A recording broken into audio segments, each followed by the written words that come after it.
Bueno, un poco la idea de esta comisión, que obviamente tiene que ver con el impacto de la inteligencia artificial en el ejercicio de nuestra profesión, es empezar primero a desmitificar algunas cuestiones que quizás nos asustan acerca de no solo la inteligencia artificial, sino también el impacto de las nuevas tecnologías en una profesión que, bueno, recién estábamos hablando con Nicolás, que ahora lo voy a presentar, es nuestro primer expositor de la jornada. No nos son innatas desde la formación, tanto en el grado como en los distintos posgrados o especializaciones que uno pueda hacer, y por ende nos asustan. Quizás creemos que no estamos capacitados o no estamos listos para poder empezar a bucear un poco en estos nuevos paradigmas, pero lo cierto es que más allá de la implementación que cada uno y cada una de nosotras pueda hacer en nuestros espacios de trabajo, ya sea desde la profesión independiente, como dentro del Poder Judicial, como abogado del Estado o asesor de empresas, no solo la importancia radica justamente en estas implementaciones que podemos hacer, sino también, y creo que un poco la idea de estos talleres es invitarlos a ello, poder empezar a analizar cuánta de nuestra tarea que hacemos a diario desde nuestro ejercicio profesional puede ser automatizable, puede ser sustituida por alguna herramienta de inteligencia artificial. Esto desde ya, y que creo que es una de las cuestiones que asustan de la implementación de las nuevas tecnologías, no quiere decir que estas herramientas vayan a sustituirnos a nosotros en el ejercicio profesional.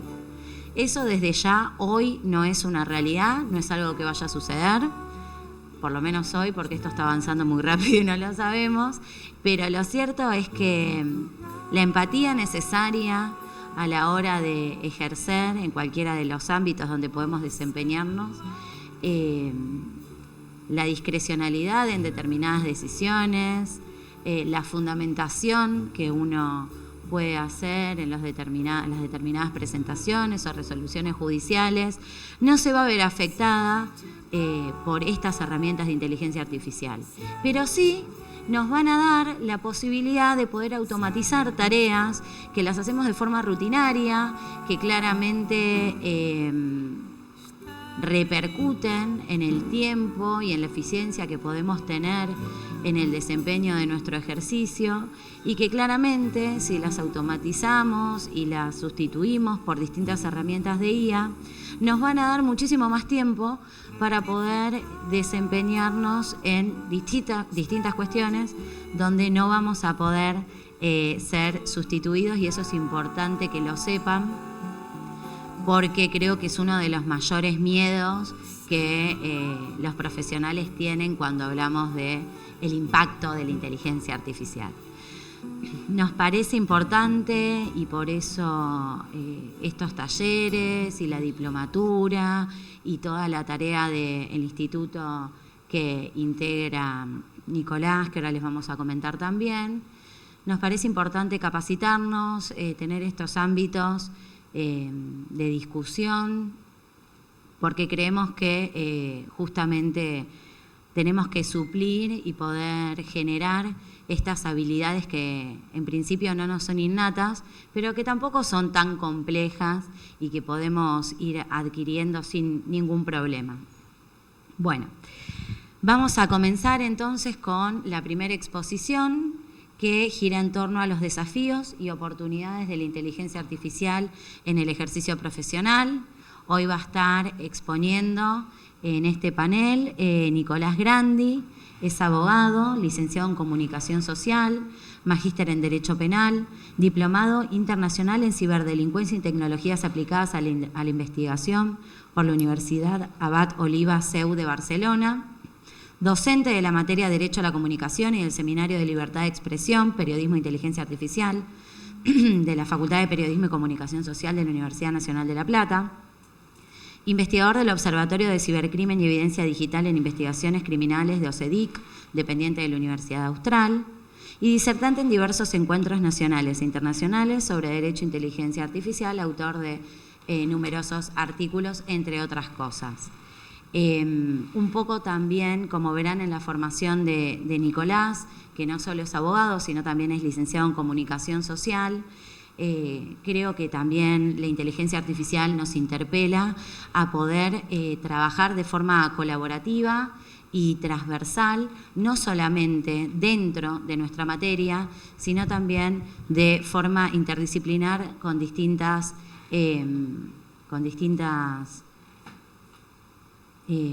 materias y distintas carreras y distintos oficios y espacios, y me parece que eso también es importante, empezar a desmitificar un poco esto de el abogado o abogada ejerciendo en soledad, ya no va más, y creo que también la inteligencia artificial pone esto en discusión. Así que bueno, no les quiero robar más tiempo. Nicolás, bueno, muchísimas gracias por sumarte a esta comisión y te cedo la palabra. Bueno, en primer lugar, agradecer al colegio por haberme invitado. En segundo, y no por eso menos importante, a ustedes que están acá escuchando esta ponencia. Como ya lo adelanta el título de lo que vamos a hablar, lo que vamos a ver son los desafíos y oportunidades de la inteligencia artificial en el ejercicio profesional. Si bien se puede decir que la inteligencia artificial no es algo novedoso, ¿tá? Porque comenzó allá por 1956 en una conferencia de Dortmund que se habló sobre el término inteligencia artificial y se discutió sobre qué era la inteligencia artificial. Lo cierto es que en los últimos años explotó. Bueno, el último año explotó, siendo la palabra inteligencia artificial la palabra del año. ¿Y qué pasó con esto que apareció la inteligencia artificial la palabra del año? Encontramos en múltiples medios que nos bombardean todo el tiempo con la inteligencia artificial esto, la inteligencia artificial aquello, un poco más la inteligencia artificial nos va a reemplazar de la faz de la Tierra. El ser humano quedó simplemente para estar en su casa y nada más. Por eso vamos a ver cuestiones, ¿sí? Ahí está. Vamos a ver notas como esta. Elon Musk dice que se va a generar una renta universal, básica universal, para que la persona que pierda el trabajo por la inteligencia artificial pueda vivir, porque si no, nos vamos a quedar sin la posibilidad de vivir. También, el año pasado salió otra nota diciendo, che, miren, vamos a parar un poco esto de la IA generativa porque no sabemos a dónde puede llegar. Nos va a dejar sin trabajo, sin vida, nos vamos a ir a nuestra casa. Volvemos a la pandemia. Vamos a estar todos en casa sin poder hacerlo. Pero el fin de esta charla es tratar de poner un poco blanco sobre negro y explicar que no es tan malo. ¿Tá? Yo entiendo que la inteligencia artificial viene a ser una ayuda para nosotros, una herramienta, y a su vez, para el campo profesional, va a ser la posibilidad de tener más trabajo. ¿Por qué digo que va a tener la posibilidad de tener más trabajo? Porque nos da discusiones jurídicas nuevas que no teníamos. Discusiones que habíamos dicho, esto no pasa más, hay cuestiones. El ser humano y el derecho en cierto punto tenían claras ciertas cosas. Responsables son los humanos, no son responsables los animales y el resto de las cosas. Eso lo teníamos muy claro. En un momento dijimos, esperen, pará, puede pasar algo. Una empresa puede ser responsable. Que ya no, digo, no, creamos la persona jurídica. Muy bien, tenemos la persona jurídica. Ahora aparece algo nuevo, que cambia todo lo que tenemos claro, que nos va a permitir discutir, y discutir ahora, en este momento. Y a su vez va a ser un asistente, nos va a poder facilitar cuestiones de lo que es la profesión para dejar el tiempo importante de uno para cuestiones importantes, no para los trámites simples.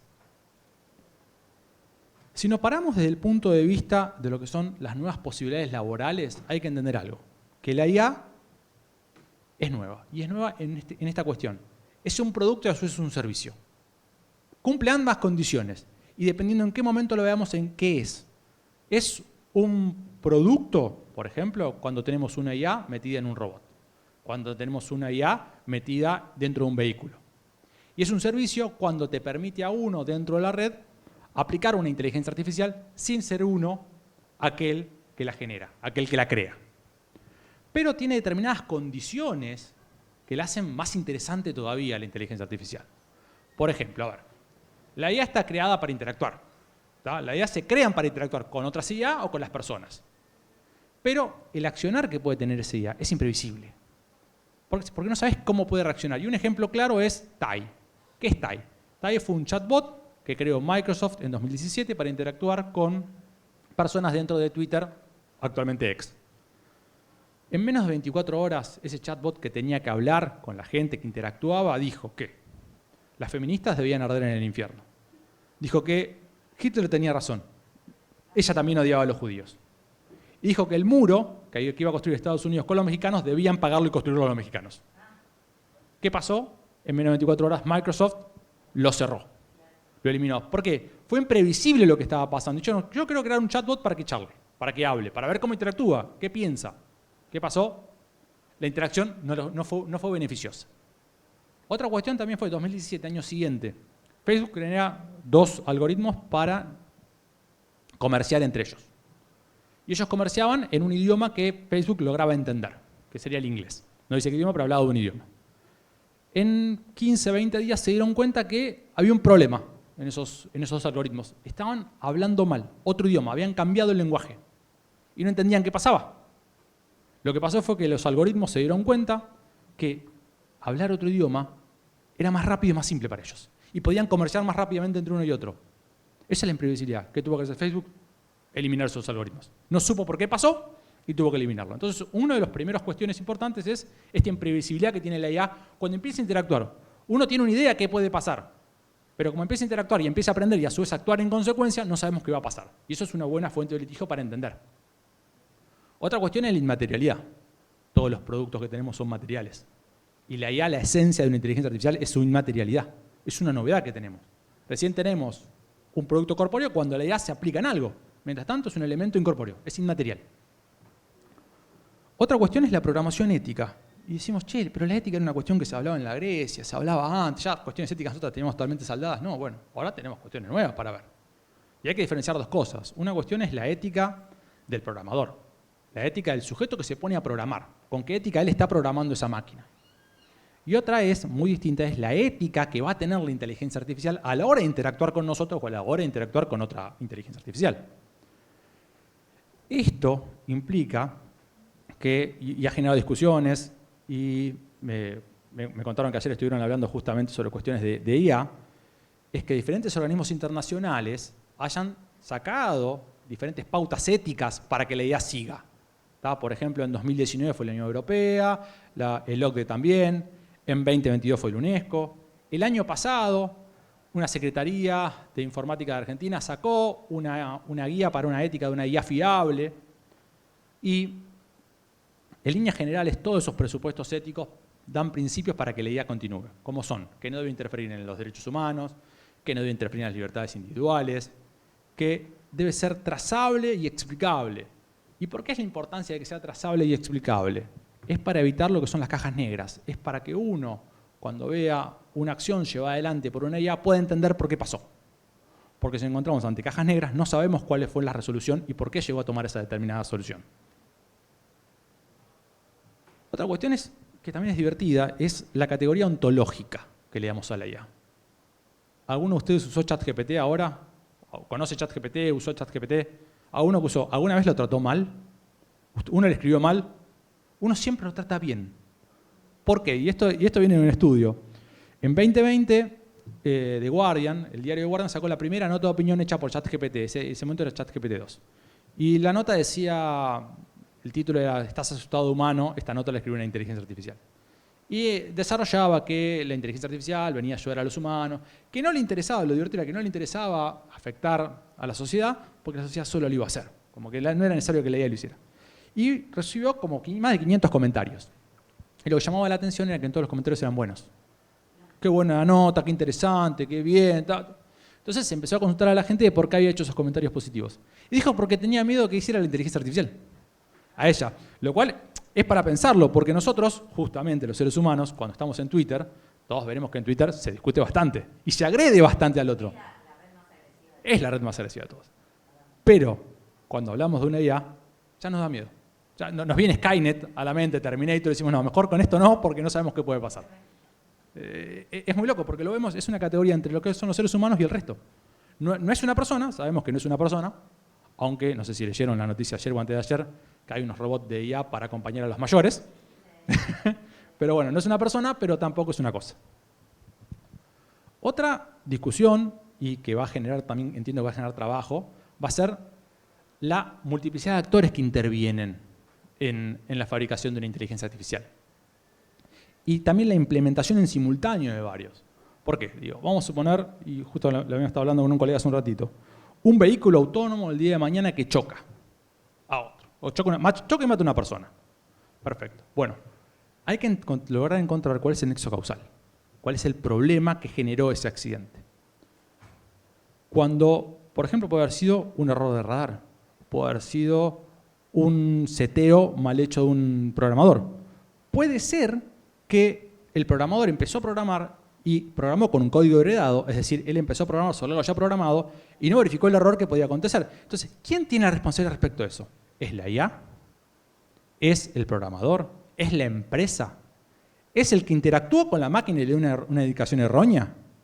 Bueno, eso va a generar discusiones. Y eso también va a generar que los abogados estemos en contacto, estemos atentos y entendamos cómo funciona la inteligencia artificial.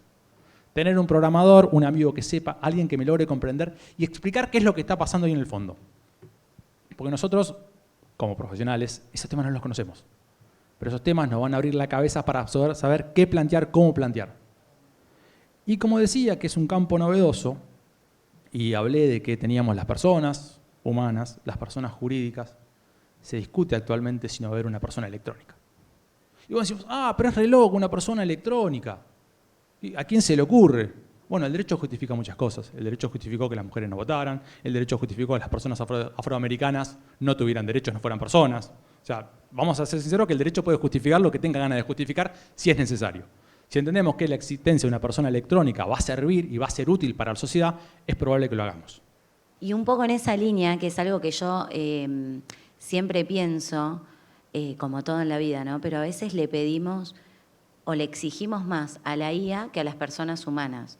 A veces nos cuestionamos a límites insospechados lo que puede hacer una IA y no nos cuestionamos las cosas que hacen todos los días las personas humanas. Digo, en nuestro campo de trabajo, los jueces, las juezas, los abogados de la matrícula, los directores dentro del Poder Ejecutivo, y a veces le exigimos mucho más, o que tenga mucha más ética, o que sea mucho más infalible la IA que el ser humano. Claro, lo que pasa es que se le imponen mayores obligaciones a la IA porque no entendés que es una persona, entendés que es un intermedio y que tiene más posibilidades de seguirlo. El tema que hay que entender, que un poquito más adelante lo vamos a ver, es que la IA lo que va a hacer es reproducir sesgos. Exacto. Como sesgos. Cuando uno entrena una inteligencia artificial, le da lo que se llama dataset. Le vas a dar información que vos tenés sobre un determinado tema. Cantidades astronómicas de información, no es un poco de información. La cuestión es que ¿de dónde vamos a recolectar esa información? La vamos a recolectar de datos que ya tenemos. Claro. Y lamentablemente los datos que ya tenemos muchas veces están sesgados por la historia misma y por la naturaleza misma del ser humano. Un ejemplo es Amazon. Amazon tenía un sistema que era para contratar empleados y rankeaba a los empleados. La cuestión es que cuando venían las mujeres caían en el ranking. No estaban tan rankeadas como los hombres. ¿Por qué? Porque Amazon en sus comienzos tenía muchos hombres trabajando. Entonces la máquina entendió que como tenía muchos hombres trabajando, eran mejor los hombres que las mujeres. Entonces, ¿qué hacía? Reproducía ese sesgo. Otro ejemplo, hay una investigación del MIT en el cual ponen a un hombre y a una mujer, exactamente igual vestidos. Un hombre de pelo largo, una mujer de pelo largo. Los dos tienen en la mano un secador de pelo. ¿Está? La máquina, si ve una mujer, reconoce que es secador de pelo. Si ve un hombre, ¿qué es? Un taladro. Claro. Entonces reproduce un sesgo. Bueno, nos pasa, por ejemplo, no sé si alguien alguna vez intentó buscar trabajo en LinkedIn, pero si sos hombre, todos los cargos que te ofrece son director ejecutivo, CEO de la empresa. Y si sos mujer, secretaria administrativa, se encarga de tareas menores, cuenta DNI, por ejemplo. Yo me puse con mi esposo, los dos a la vez, a leernos la cara que te lo pide los datos biométricos a la hora de crear la cuenta. Él lo hizo en 2 segundos y yo tardé media hora.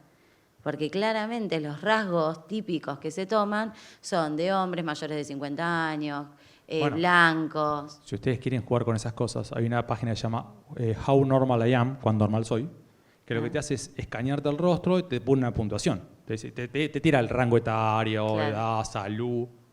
Y entonces ahí vos entras en un ranking, ese ranking es bueno o malo y en base a ahí te va a catalogar.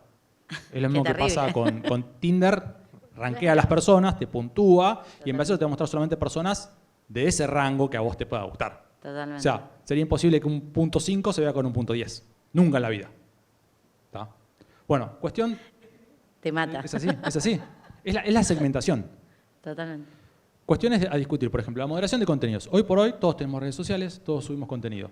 ¿Qué pasa cuando yo subo un contenido y ese contenido es eliminado por una IA? ¿Qué pasa? Uno cuando sube un contenido que es en contra de las políticas de la empresa te lo elimina. Bueno, esa eliminación, ¿a quién afecta? Al que lo subió.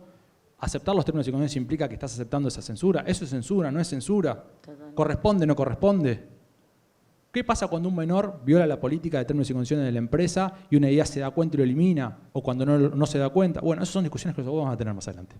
Que van a poder, como fuente de trabajo, empezar a discutir contra las empresas. Otra cuestión a diferenciar lo que es la autonomía y la automatización, que también va a generar discusiones. Hay una discusión que es bastante interesante respecto de quién responde ante una acción autónoma y quién responde ante una acción automatizada, que son cosas distintas y que tenemos que entender para poder litigar. Hay posturas que dicen que cuanto más autónoma es la función de la IA y se cumplieron todos los presupuestos éticos que hacen referencia los organismos internacionales, menos responsable va a ser aquel que la creó. ¿Por qué dice esta idea? Esta idea de que yo te estoy dando todas las herramientas para que vos no cometas ningún error. A pesar de todo, vos cometiste un error. Entonces yo no tengo que ser responsable. ¿Por qué está en el fondo? Porque los beneficios que traería esa IA serían mayores que las posibles consecuencias negativas. Esto, si quieren, lo hacemos un ejemplo simple y llano. Y esto también son cuestiones de interpretación del derecho. ¿Por qué los padres no responden por los hijos a partir de los 18 años? O 16 penalmente. ¿Por qué? Porque consensuamos que a esa edad ya le dimos las herramientas necesarias para que el pibe sea responsable por aquello que hace. ¿Qué vamos a hacer con una IA? Si le doy todas las herramientas para que piense, razone, trabaje y haga las cosas conforme a la ética que yo le estoy dando. Diferente va a ser la cuestión, y eso va a ser una discusión mucho más grande cuando la IA genere su propia ética. Cuando la IA se pueda rebelar contra su amo, que son los grandes miedos. Cuando la IA diga esto que me estás diciendo, hubo un informe que después lo salió a desmentir los Estados Unidos, que era sobre un dron que le habían dado un objetivo. Y ese objetivo había un operador que le decía que no lo cumpla. Como ese operador por una señal le decía que no lo cumpla, y la IA trabajaba en base a recompensas, buscaba una recompensa por eso, que son los beneficios que tiene, destruyó la antena que le decía que no, y fue y lo cumplió. Después salió un informe, una nota, y después salió no me acuerdo si el de la CIA o uno de los importantes de Estados Unidos diciendo, no, eso fue una mentira, fue una prueba, fue teórico, y no pasó. Pero eso sería una discusión más adelante que también se va a generar. Entonces digo, si una IA toma su propia ética, rompe lo que tiene que hacer y termina haciéndolo, ¿quién responde? Bueno, eso para el campo del derecho va a ser muy interesante. No sé si vieron, ayer o antes de ayer, salió Elon Musk, siempre están esas cosas, presentó un robot que tiene incorporado ChatGPT. Lo que le permite es interactuar con las cosas. No sé si lo vieron, en una demostración te ponían un robot, una mesa, una manzana y diferentes elementos. Y una persona interactuaba con él y dice, decime, ¿qué tienes acá? Dice, tengo una manzana, tengo plato, tengo esto. Perfecto. El humano le dice, bueno, ¿sabes qué? ¿Me das algo para comer? Y la IA le da la manzana. Y vos decís, pero eso es bastante simple. No, no es tan simple. Porque ahí la máquina tuvo que entender el contexto. Tuvo que entender que una manzana era una manzana, tuvo que entender que comer es alimentarse, y tuvo que entender que la persona al tener hambre quería una manzana. Eso es un montón, para nosotros son cosas recontra básicas, porque la vivimos de chiquito. Pero para una máquina es re importante. Vos a una máquina le decís, haceme un mate, y nosotros sabemos que tenemos que agarrar una pava, ponerle agua, calentarla, cebarla, ponerle el mate. La máquina no lo sabe. Entonces, todo este poder de procesamiento que va a tener, hay que ver el día de mañana que la máquina diga, yo soy, yo existo, pienso luego existo, ¿está? Y actúo en consecuencia. Bueno, ¿quién más responderá ahí? Discusiones para más adelante. Ahí está. Otra cuestión importante son la privacidad y la seguridad de los datos. Como hablamos recién, saber cómo funciona. Y a su vez, estar atento a determinadas leyes que parecían que no tenían mucho sentido, que eran medio de costado. Las veíamos. Yo cuando cursé la ley de propiedad intelectual, la ley de datos personales, que ahora se está por modificar, eran leyes que te las contaban. Bueno, miren, tenemos estas leyes. Bueno, de ahora en adelante van a ser leyes más que importantes. ¿Por qué? Porque la IA, ¿de qué se nutre la IA? De datos. La ley de datos personales va a ser importantísimo saberla. Porque vamos a suponer, ¿qué discusiones hay hoy por hoy en el mundo actual de la IA? Primero, propiedad intelectual. ¿Qué hacemos cuando Michael Jackson, que está muerto, canta una canción que no la había hecho? ¿Qué hacemos? Exactamente, bueno, ese fue relativamente simple porque como los derechos de la música duran posterior a la muerte, pidieron que lo bajaran. Pero vamos a ver que agarro los vivos los hacen cantar con otra cosa. Esa no lo conocía. Pero bueno, ¿qué pasa Ayer hubo toda una discusión respecto al tema y una colega decía, no, pero es muy fácil porque si yo utilizo inteligencia artificial a los fines, por ejemplo, de emular una obra de arte de un autor o un pintor que ya está muerto, en realidad yo soy la autora, decía ella. Y decíamos, bueno, depende, porque en realidad depende qué IA estés utilizando, quién creó esa IA, quién la entrenó, el programador. ¿Qué dicen los términos y condiciones de esa IA que estás usando? ¿Qué dice tal cual? Es súper complejo y no hay una decisión adoptada tampoco en ese aspecto en ningún lado del mundo. Hubo una resolución de Australia que le daba la propiedad intelectual a la IA. O sea, que ella podía ser autora. Claro. Pero es un caso. Claro, en nuestro país personas humanas y con muchas personas jurídicas. Tal cual. Nada más. Sí. No tenés. Y otra opción que dijimos de datos personales es lo que es el reconocimiento facial. El reconocimiento facial justamente es la toma de datos personales. Bueno, cuando hay una violación por parte de una IA, y otra cuestión también de recontra interesante es qué hacemos con esos datos personales que tomamos. ¿Los guardamos? ¿Los desechamos? La Unión Europea habla que vos podés tomarlos y no analizarlos hasta que haya una resolución judicial. Acá en la ciudad de Buenos Aires se declaró la inconstitucionalidad del reconocimiento facial, no por entender que era violatoria la ley de datos personales, sino por entender que no había cumplido los reglamentos para su aplicación. No, o sea, tenía que ser una serie de pasos, que era entre esta persona, exactamente no. Pero bueno, son cuestiones que se van a dar y que, a ver, yo vivo acá, en la ciudad de La Plata, la vez pasada fui un chino y estaba caminando así y miro, opa, reconocimiento facial. Y la pregunta era, ¿qué haces con ese dato mío? O sea, me tenés que entrar, me tenés que salir, me tenés que comprar. ¿Qué haces con ese dato? ¿Lo guardás? ¿Lo llevás? Bueno, no son temas menores. Que van a generar, en el campo jurídico, en el campo del derecho, discusiones recontra interesantes que van a obligar al abogado particular a saber y al juez también a saber, a entender qué pasa. Y también tenemos las contras. No sé si vieron el caso de Denegri, cuando llamaron a Google, que explicara cómo era el algoritmo, tenemos las limitaciones de que es el secreto empresarial. O sea, eso es una patente y no te lo van a decir. Que en sí tendrían que explicar de manera simple y llana cómo funciona para que el juez pueda entenderlo y entender por qué actuó de determinada manera. Acá, bueno, lo que hablamos un ratito, los sesgos, algoritmos que afectan la equidad. Me estaba olvidando de la protección de datos personales, es una cuestión también recontra importante. El abogado tiene que estar muy atento al momento de trabajar con una IA, no afectar el secreto profesional. Uno no puede subir todo lo que habla con una persona a una IA, porque la IA no te da seguridad de que esa información quede segura, quede resguardada. Entonces, uno puede usarla tranquilamente, pero tiene que estar atento a no afectar el secreto profesional con su cliente. Bueno, de hecho, en esa línea, ya hace un par de años, Colproba, que es el colegio de la provincia de Buenos Aires, que obviamente nuclea a todos los colegios departamentales de la provincia, adoptó una resolución a través de la cual se extiende lo que sería el estudio jurídico a los fines de un allanamiento, esa protección que debe tener el estudio jurídico a las distintas herramientas digitales, celulares, computadoras, porque realmente nosotros, acá dentro, en nuestra nube, por ejemplo, la nube que utilizamos en el estudio jurídico, tenemos un montón de información que obviamente se encuentra amparada por el secreto profesional. Nuestra ley de ética es una ley muy vieja que obviamente debe ser reformulada en este sentido, pero no tenemos que olvidarnos que nosotros debemos cumplir, obviamente, con ella, y todo lo que tiene que ver con la implementación de nuevas tecnologías, obviamente que se encuentra alcanzado por los principios de ética, y a veces nos olvidamos, y es muy importante. Otra cuestión también importante y fuente de trabajo es entender que la IA se crea para aplicarse en todo el mundo. Uno no desarrolla una IA para aplicar en Argentina, para aplicar en La Plata, para aplicar en Mar del Plata. La aplica para el mundo. En consecuencia implica que cuando uno tiene que asesorar a una empresa respecto de esto, es saber que las normas internacionales se aplican en todo el mundo. No solamente en Argentina. Entonces no solo nos tenemos que quedar con lo que nosotros sabemos acá, sino empezar a entender cómo se regula la inteligencia artificial en el mundo. Si uno mira cualquier IA, van a ver que las normas principales que va a tener y va a regular va a ser la Ley de Datos Personales Europea, la nueva Ley de Inteligencia Artificial Europea, los principios que dio hace poco Biden para el Estado, pero también para el resto, para la inteligencia artificial, porque vos vas a tener que tener en consideración todo eso. No es solamente lo que pasa acá. Y a su vez te va a servir, si vos encontrás un incumplimiento acá, para decirle al juez, mire juez, afuera se regula de esta manera. Nosotros todavía no tenemos nada porque venimos lento en el tema. Pero hay que tener esa visión, entender que está eso allá. No nos podemos quedar solo con lo que pasa acá en Argentina.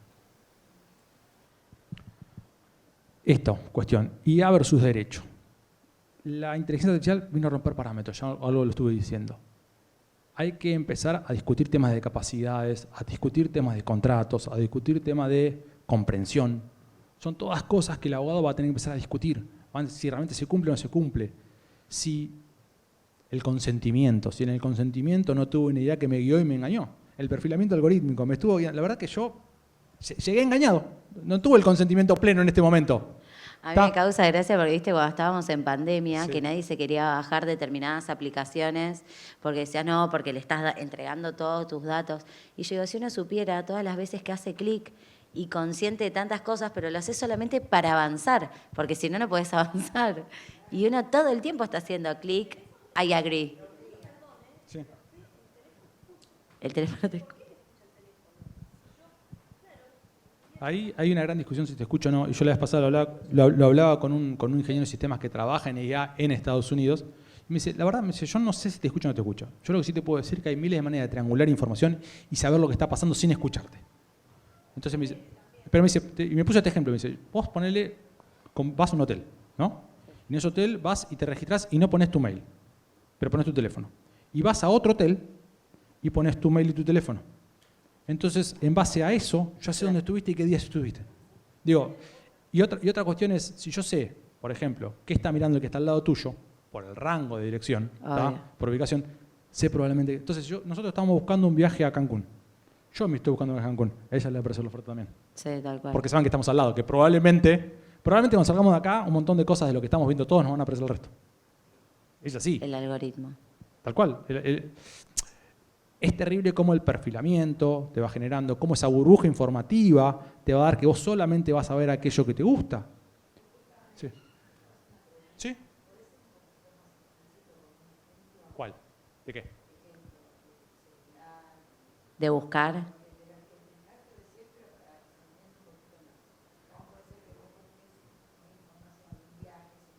Fácil. Mirá, te voy a decir así. Todos tenemos geolocalización habilitada. ¿Está? Todos estamos hoy por hoy geolocalizados y habilitando una antena que puede estar acá a 2 cuadras. Entonces ya el sistema sabe que estamos acá.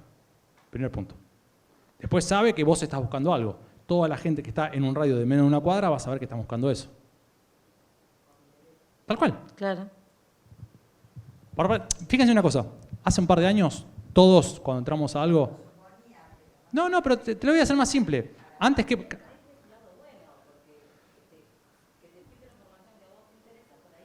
Obvio.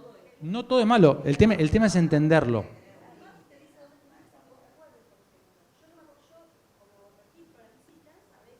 Sí.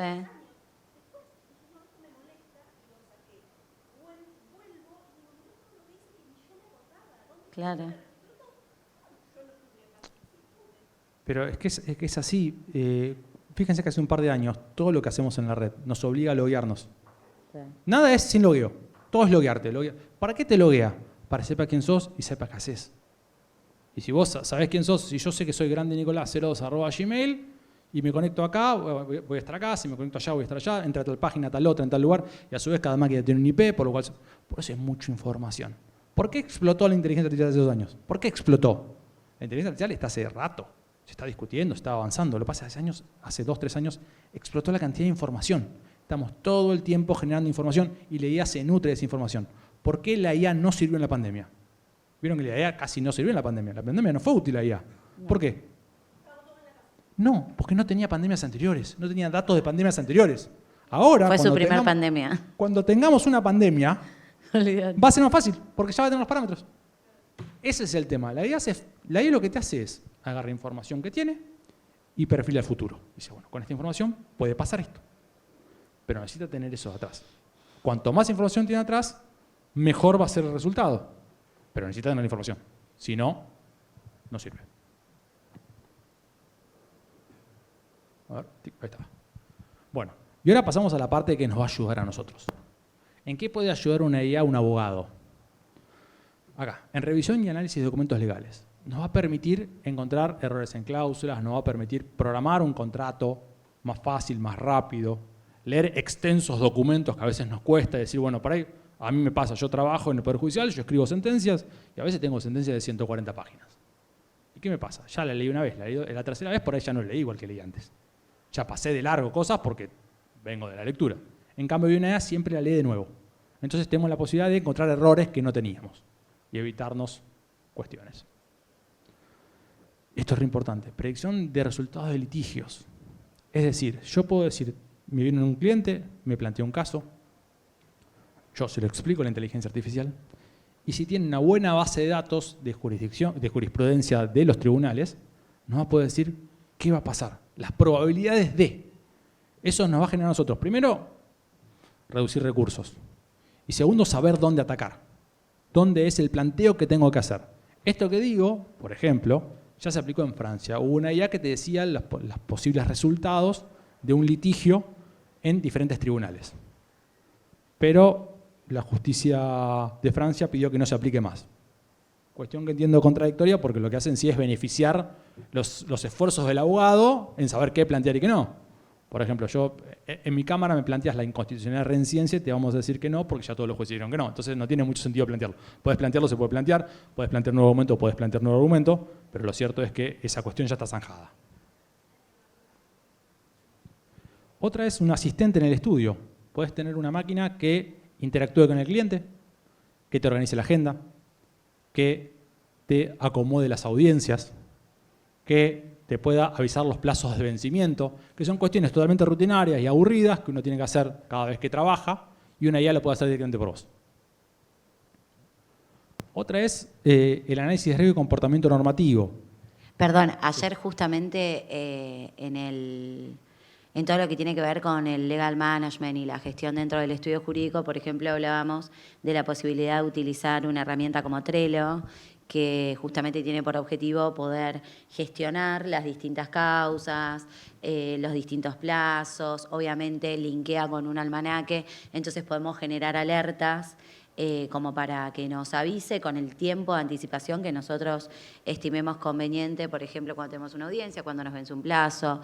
También son tableros colaborativos, por lo que podemos utilizarlos a fin de trabajar con nuestro equipo y poder, por ejemplo, delegar obligaciones, establecer cuestiones que tiene que hacer uno u otro dentro del estudio y de esa forma también desligarnos de esa responsabilidad. Es una herramienta que es gratuita, a la que puede acceder cualquiera y que para poder empezar a automatizar determinadas tareas así muy rutinarias está bueno como para bucear y es gratuita, así que... Tal cual. Otra opción es análisis de riesgo y comportamiento normativo. Es que una IA pueda verificar todo el plexo normativo, las acciones que tiene dentro de una empresa o un determinado cliente y darse cuenta dónde tenemos el error. El problema está acá. Estamos incumpliendo esta norma, estamos incumpliendo este aspecto. Entonces nos va a simplificar el trabajo de estar buscando normativamente y encontrando los errores. Otra cuestión no menos simple es las traducciones. La IA nos puede ayudar a traducir textos legales. ¿Y por qué? Y esto viene en relación a lo que hablamos hace un rato. Dijimos que ya no podemos pensar el derecho y el análisis solamente con Argentina para las inteligencias artificiales.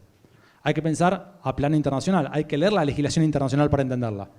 Y yo podré manejar el inglés, pero por ahí no manejo el alemán o no manejo el francés. Y hay legislación que puede ser interesante. Y podemos usar una IA en tiempo real para que nos traduzca y entenderlo. Ejemplo, bueno, porque acompañar un expediente obviamente tendría que estar traducido por un traductor oficial, sí.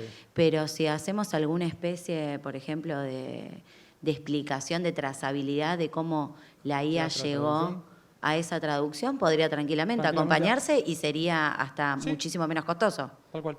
Sí, creo que no hay es cuestión de empezar a probar. A probar. Alguien que se anime y lo presente. No, pero digo, el campo de la IA lo que genera es la novedad que puede ser un montón de planteos. Totalmente. Que planteos que por ahí no tenías en la mente y te das cuenta ahora y dices, mira, acá hay un error. Acá incumplió esto. Mire, juez, que acá esto está mal. O esta norma internacional no la aplicó, pero Argentina no la tiene. Darse cuenta que es re importante tener esto. Sí. Cuestiones o programación ética de la IA. ¿tá? Que por ahí decimos, como hablé al principio hace un rato, pensamos que la ética era una cosa del pasado y la ética volvió a tener importancia. Y porque volvió a tener importancia, tenemos tantas normas internacionales que hablan sobre la ética. Habló la UNESCO, habló la OCDE, habló la Unión Europea. Están hablando de ética. La discusión es ética. Totalmente. Otra cuestión totalmente importante que dijimos, la IA agarra información del presente para analizar el futuro y te da posibilidades de futuro.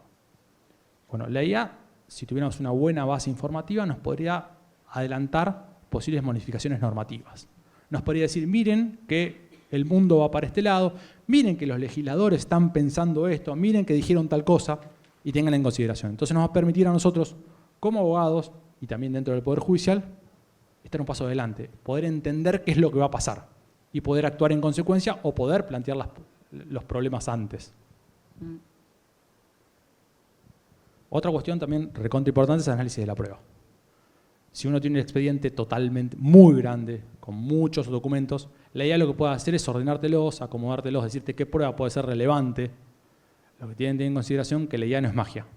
O sea, uno a la IA tiene que saber preguntarle. Obvio. Tiene que tener muy claro cuáles son los objetivos que le está pidiendo. Bueno, en la diplomatura de Inteligencia Artificial y Derecho que estamos realizando todos los miércoles, estuvimos aprendiendo a promptear y algunas de las cuestiones que se pueden hacer, por ejemplo, a través de ChatGPT, con mucho cuidado, obviamente, y siendo verificado posteriormente, como todas las herramientas de IA que nosotros posteriormente debemos verificar el contenido de las mismas, y los resultados que arroja, por ejemplo, copiando un enlace de YouTube de una audiencia videograbada, que obviamente que a nosotros, por ejemplo, en el foro laboral te las mandan después de que se realiza la audiencia, te mandan el link, copias, pegas y podés pedirle a ChatGPT, por ejemplo, que te diga cuáles fueron los testimonios y te haga un resumen.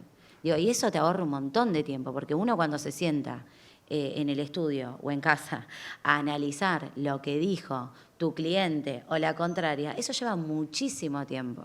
Obviamente que hay que verificarlo con posterioridad, pero es una herramienta muy... Bueno, justamente lo que viene ahí útil. es en la ayuda en la redacción.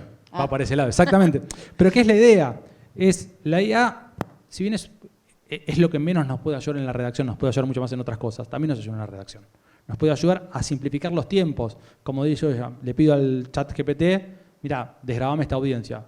Es más, si la tenés subida a YouTube, ya directamente hay una aplicación dentro de YouTube que se llama Chat GPT que te la transcribe. Entonces ahorrás un montón de tiempo. Y a veces lo que pasa, a mí me pasa, yo redacto mucho, porque mi función justamente es redactar, es que tengo una idea y la redacto y no me gusta cómo queda. Me parece que le falta una vuelta de rosca, me parece que algo no está bien y le puedo decir al chat, ¿me reescribís esto de dos maneras distintas? Y por ahí digo, esta era. Y eso que vos decís, bueno, pero es una pequeña reacción, por ahí a mí me hubiera tardado 2 horas, porque la pensé, no me gustó, no quedó claro, digo, o por ahí puedo decir, mire, este escrito lo voy a presentar en tal tribunal, y en tal tribunal trabaja gente de tal tipo. Entonces, ¿me puede redactar para que esta clase de gente lo pueda entender más rápido? Porque es muy importante que el abogado, cuando redacta para otro. Y ese otro tiene que lograr entender eso que uno quiere. Tiene que ser conciso, tiene que ser específico. Y por ahí uno redacta y dice, yo esto lo entiendo re bien. Pero el que está del otro lado no lo entiende o lo entiende mal y después tenemos los problemas.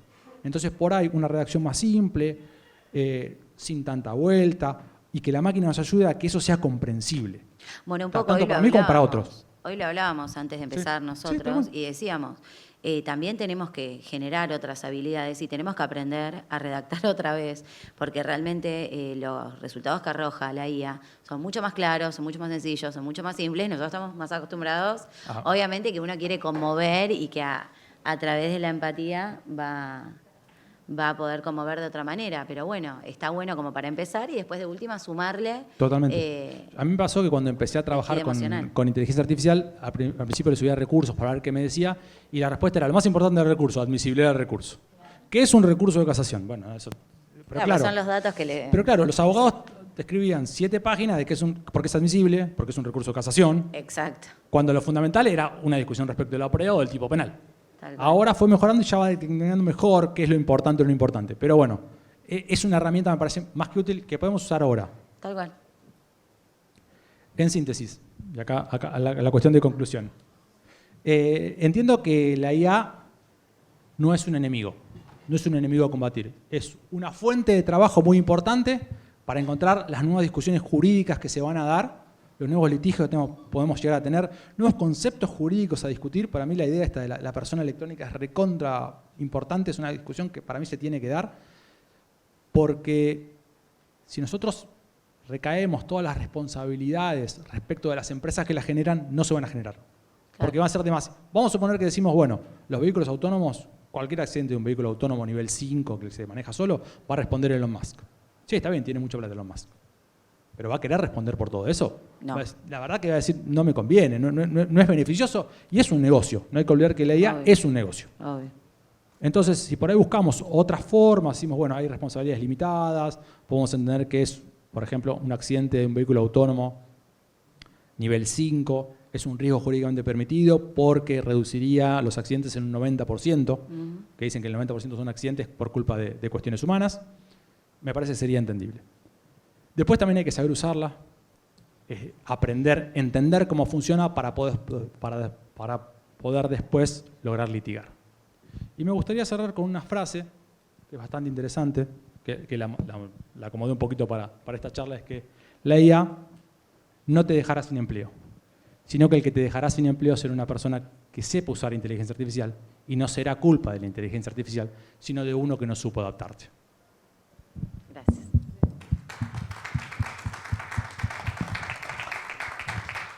Bueno, como habíamos dicho al principio, yo creo que estamos de acuerdo con que la IA no nos va a dejar sin trabajo, la IA no nos va a reemplazar. Sí vamos a poder utilizarla para reemplazar las tareas rutinarias, automatizadas, pero la empatía frente al cliente, la escucha activa frente al cliente, el encuentro con el otro, la posibilidad de decidir y de fundamentar son cuestiones que todavía la IA no podría reemplazar. La IA lo que suele hacer es estandarizar. O sea, hasta las redacciones va a estandarizar. Por eso la pluma de cada uno es importante. Yo digo que la IA te ayuda a redactar, sí, te va, pero si todos redactamos con IA, vamos a redactar todos iguales y no va a ser lo mismo. Exacto. Entonces, es una herramienta, te ayuda. Es como un asistente personal. Tengo un asistente personal que me va a ayudar y a facilitar determinadas tareas. Pero es más barato. Básicamente. ¿Hay alguna pregunta, alguna inquietud, algo que ahora vamos a seguir igualmente con el segundo expositor, pero si alguien acerca de lo que estuvimos charlando hasta recién tiene ganas de hacer alguna intervención, si no, continuamos y al final hacemos una apuesta en común. Bueno, gracias, Nico, clarísimo y muy buena la exposición. Bueno, el doctor Gastón Nicosia va a estar charlando con nosotros acerca de juego de rol y simulación de audiencias en el proceso penal para fortalecer el ejercicio profesional en la era de la innovación digital. Hoy estuvimos comentando también, antes de comenzar con la exposición del doctor Grandi, acerca de la importancia que tiene la formación en estas habilidades que claramente no nos son innatas. Por eso es que tanto en el colegio como en las distintas universidades, los colegios algunos ya lo están haciendo, pero lo cierto es que es fundamental la capacitación para adquirir estas distintas habilidades que vamos a necesitar desde ya en el marco de la implementación de las nuevas tecnologías para poder ayornarnos y poder utilizarlas de forma que sea eficiente para nosotros. El doctor Gastón Nicosia es abogado graduado por la Universidad Nacional de La Plata, es consejero directivo titular y protesorero de este Colegio de la Abogacía, es presidente de la Comisión de Asuntos Penales y Penitenciarios y codirector del área de ejercicio profesional. Asimismo, actúa como representante de este colegio ante Colproba y la FACA en diversas comisiones. Es director del programa de Educación en Contexto de Encierro de la Facultad de Ciencias Jurídicas y Sociales de la Universidad Nacional de La Plata y jefe de trabajos prácticos en la Cátedra de Adaptación Profesional en Procedimientos Penales. Asimismo, es docente, evaluador y entrenador en litigación penal. Así que, sin mucho más, Gastón, te cedo la palabra. Hola, hola. ¿Sí? Ahí estoy. Bueno, arranco. Muy buenos días a todos y todas. Antes que nada, es un placer estar en este auditorio dando un tema que a mí me apasiona, que tiene que ver con la cuestión penal, lo procesal penal, y lo que a mí me gusta hacer, que es la aplicación justamente de las técnicas o de las herramientas de los juegos de roles en el ámbito en el cual me desempeño en mi profesión de día a día. Como bien decía Vicky recién, y obviamente voy a usar mucho de lo que dijo el doctor Grandi recién, el juego de rol y la simulación de audiencias en el proceso penal para fortalecer el ejercicio profesional en esto que es la nueva era de la innovación digital, ha venido a irrumpir de una manera profunda, claramente en el ejercicio profesional para aquellos que por lo menos en el fuero penal tratamos de que la cosa cambie un poquitito en la obtención de éxito o por lo menos en la manera de plantearnos en la proyección de un trabajo previo y estratégico para poder afrontar ciertos momentos procesales en el proceso penal, donde quizás como muchos sabrán, nuestro proceso penal en particular, si bien todavía hoy tenemos una cierta reminiscencia de cuestiones escritas, la gran mayoría es sobre la base de una oralidad y escuchándote lo que planteabas de a veces servirnos un poco en la preparación de las cuestiones de la inteligencia artificial, lo decía hace un ratito en otro panel y creo que ahora lo voy a decir ya con un mayor detalle porque me voy a copiar de mucho de lo que dijiste vos recién, la IA o la inteligencia artificial y ChatGPT hoy nos permite incluso hacer entornos digitales de simulación. Es decir, el juego del roleplay, o por lo menos las técnicas del roleplay, me permiten hoy, independientemente de asumir el rol, va a venir un cliente que me va sobre tal temática, ¿cómo podría encararlo con tal pregunta? ¿O cómo podría abordar esta primera entrevista de tal manera, sobre tal temática? Y ahora vamos a ver sobre todo qué tipo de implicancias tiene en las distintas audiencias del sistema de procedimiento penal. Pude avanzar, muy bien. El juego de rol y la simulación de audiencias. En primer término, quería hablar de las técnicas de litigación, no explicarlas en particular, pero sí entender que en la proyección general de lo que es el proceso penal, contamos con técnicas de litigación penal que tienen que ver con la estructura de la preparación de la teoría del caso, sin ahondar ahora en lo que es en la teoría del caso, pero básicamente es entender o ver la posibilidad de explicar cierta cuestión o cierto parámetro desde mi visión de lo que yo creo que el caso tendría que ser o por lo menos cuál es mi óptica de solución para un caso en particular. Ahora, en la estructura general del proceso penal, la teoría del caso es lo que me marca el norte, es mi rumbo, es la línea por la que voy a tener que avanzar. No solamente en el proceso penal, vulgarmente conocido como debate oral, sino que la teoría del caso muchas veces, para los famosos emergencistas del derecho penal, es en 24 horas, me detuvieron ayer, ¿qué? ¿Declaro o no declaro? Pará, el expediente es que no hay nada, si es la denuncia solamente, me detuvieron recién o me agarraron en flagrancia, ¿declaro o no declaro? Bueno, si declarás, esa declaración me enmarca o me encapsula la teoría del caso, ¿sí? Entonces, dentro de ese contexto de la litigación oral, nosotros tenemos que utilizar, como dice ahí, las técnicas del juego de rol y la simulación de audiencias como una especie de caja de herramientas para poder tener el desarrollo de habilidades que nos permitan, en cierta manera, especificar y ver y preparar estratégicamente cada una de las instancias o etapas del proceso. Vuelvo. Ahí aprendí a volver. Fíjense que arrancando desde la proyección de la teoría del caso, nosotros en la instancia general o en el proceso general de lo que es el debate oral, tenemos que presuponer que previo a estructurar estratégicamente la teoría del caso, si pensáramos en un eventual juicio oral con estas reglas de litigación, tenemos claramente cuatro etapas o 4 fases demasiado importantes para no prepararlas en una modalidad de juego de rol, que son el alegato de apertura, los contrainterrogatorios, o sea, los interrogatorios directos o los contrainterrogatorios, y ni hablar que la etapa del alegato de clausura, y aún si hubiese la posibilidad de una réplica en un debate oral, todas esas son cuestiones que necesariamente tienen que ser suficientemente practicadas con anterioridad. ¿Pero bajo qué modalidad? La modalidad típica de preparación de un debate oral claramente es un juego de rol, en donde tenemos que asumir no solamente el rol nuestro, sino que tenemos que asumir el rol del adversario, el adversario no enemigo, sino sobre la base del sistema adversarial.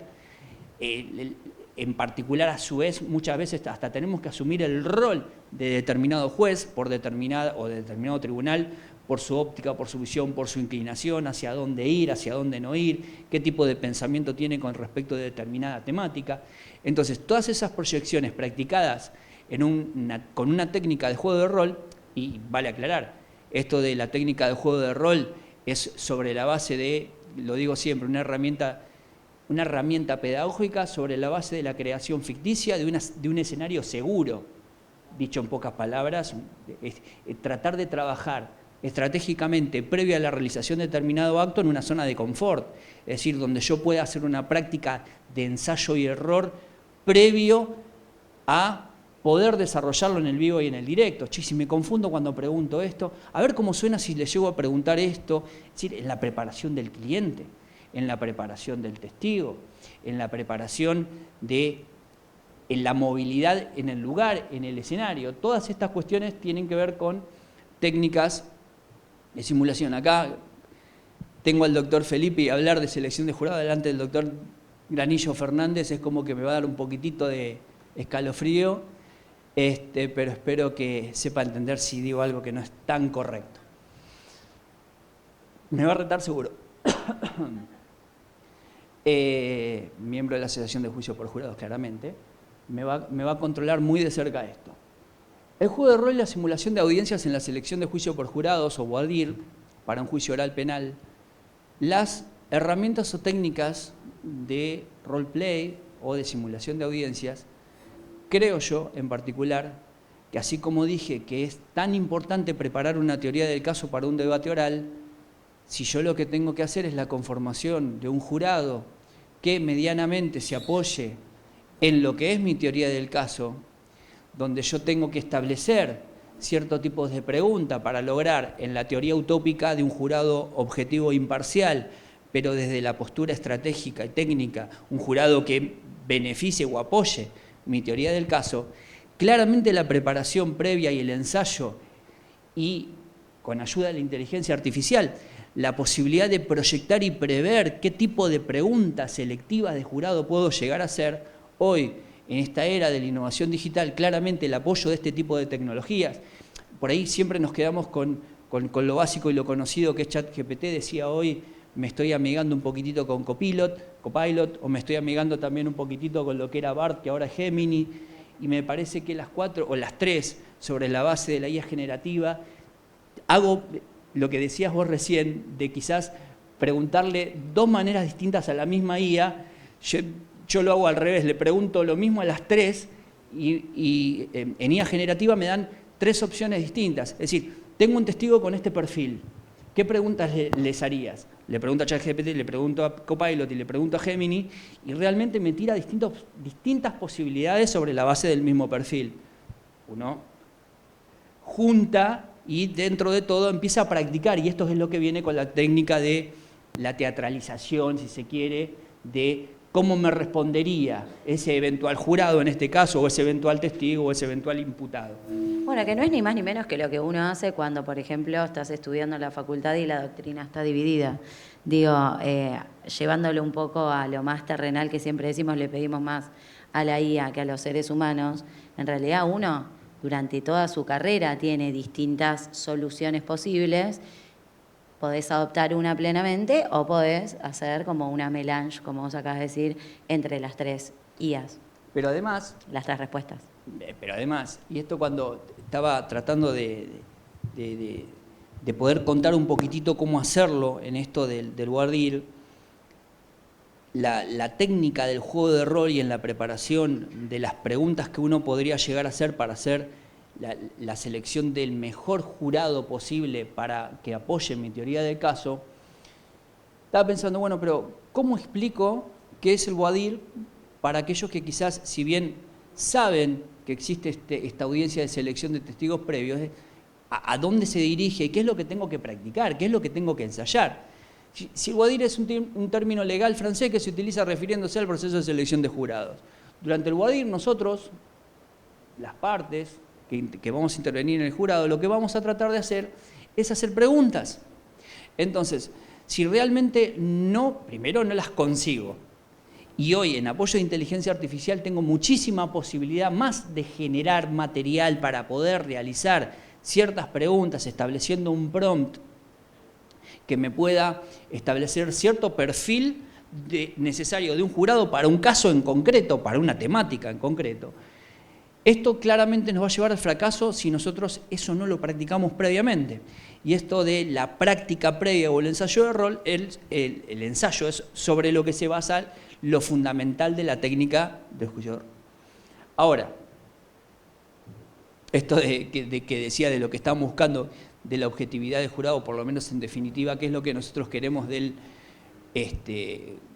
juego de rol, es la posibilidad de buscar las preguntas posibles para que, en ese caso, el jurado me pueda decir la verdad respecto, en las preguntas de la selección, respecto de su prejuicio, respecto de lo que me esconde, respecto de lo que quizás, sabiendo qué es lo que la parte le está preguntando, no lo diga porque seguramente esto me va a perjudicar si me eligen, si no me eligen, o está bien, le contesto esto para que no me elijan porque me quiero ir.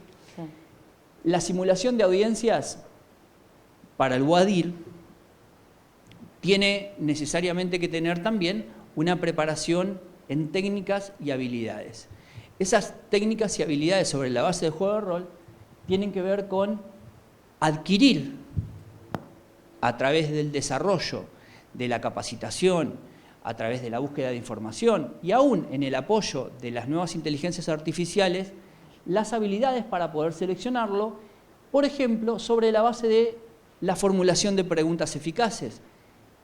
Nosotros en este tipo de preguntas que hacemos en la selección, o que por lo menos deberían hacerse para la selección del jurado que me pueda beneficiar, pensar y practicar si yo tengo que hacerle a cierto jurado por su predisposición preguntas abiertas, preguntas cerradas, que revelen en definitiva su predisposición a la imparcialidad, a ser un miembro imparcial a la apoyatura de lo que es mi visión de lo que necesito como conformación de jurado para ese caso en particular, y no hacer un esquema que sea único y irrepetible, porque claramente cada caso es distinto y atado a la temática del caso que fuera. No va a ser lo mismo conformar un jurado sobre la base de determinadas preguntas, que claramente esas mismas preguntas no me van a servir para seleccionar un nuevo jurado en otro juicio por jurado.